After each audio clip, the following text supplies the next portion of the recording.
கால்களை கழுவி தூய்மையாக்குறது அப்படிங்கிறது இந்து, கிறிஸ்தவம், இஸ்லாம், சீக்கிய, யூத, சமண சமயங்கள்ல மிக முக்கியமா குறிப்பிடப்படுற விஷயங்கள்ல ஒண்ணு. நண்பர்களே, நான் உங்கள் தீபா பிரதீப். நிறைய சமுதாய பணிகளை செஞ்சுட்டு வர யான் அறக்கட்டளையோட ஒரு அங்கம் தான் இந்த சேனல்.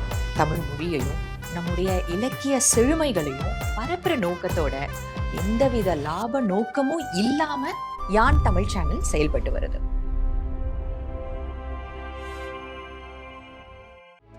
கழாக்கால் பள்ளியுள் வைத்தற்றால் சான்றோ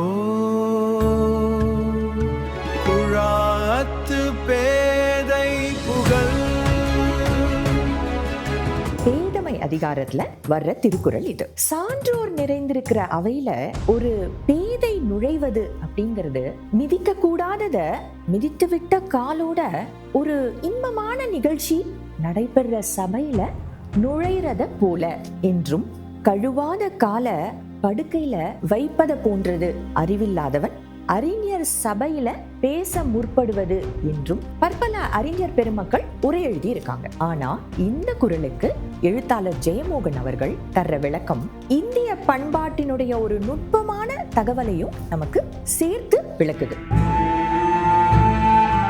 சமண முனிவர்கள் மலை குகைகள்ல தங்கி இருப்பாங்களாம். குகை பள்ளி, சமண படுகை என்றெல்லாம் கேள்விப்பட்டிருப்பீங்க. அந்த குகை பள்ளிகளின் வாசல்ல கல்லால் ஆன குழிகள் வெட்டப்பட்டு அங்க நீர் வைக்கப்பட்டிருக்குமா. அந்த பள்ளிகளுக்குள் நுழைறதுக்கு முன் அந்த நீரை பயன்படுத்தி கால்களை கழுவி தூய்மைப்படுத்திக்கணும் அப்படிங்கிறது ஒரு முக்கியமான விதிமுறை. ஏன்னா சமண துறவிகள் வெறும் கற்தரையில தான் படுத்திருப்பாங்க. அங்க கழுவாத காலோட நுழையும் போது அவங்களுடைய மீனிய நம்ம கால்களால அழுக்காக்குவதற்கு சமம். அப்படி செய்யறவங்களுக்கு பெரும் பழி வந்து சேரும். அப்படி செய்பவர்களை சமணர்களின் காவல் தேவர்கள் தண்டிப்பாங்க.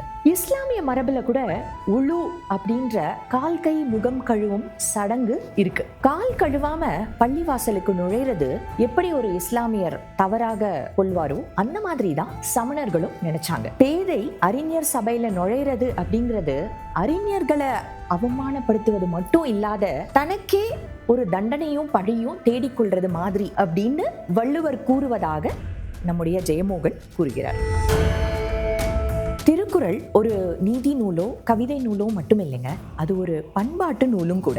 நமக்கு தெரியாத நம்மோட மரபுடைய பல நுட்பமான செய்திகள் அதுல இருக்கு. அறிவுத்துறைகள் வளர வளர, ஆய்வுகள் பெருக பெருக அதனுடைய வெளிச்சத்துல குறளை இன்னும் ஆழமா நம்மால தெரிஞ்சுக்க முடியும். மீண்டும் அடுத்த காணொளியில் உங்களை சந்திக்கிறேன். இணைந்திருங்கள் யான் தமிழுடன். உயர்வாய் அறிவாய்.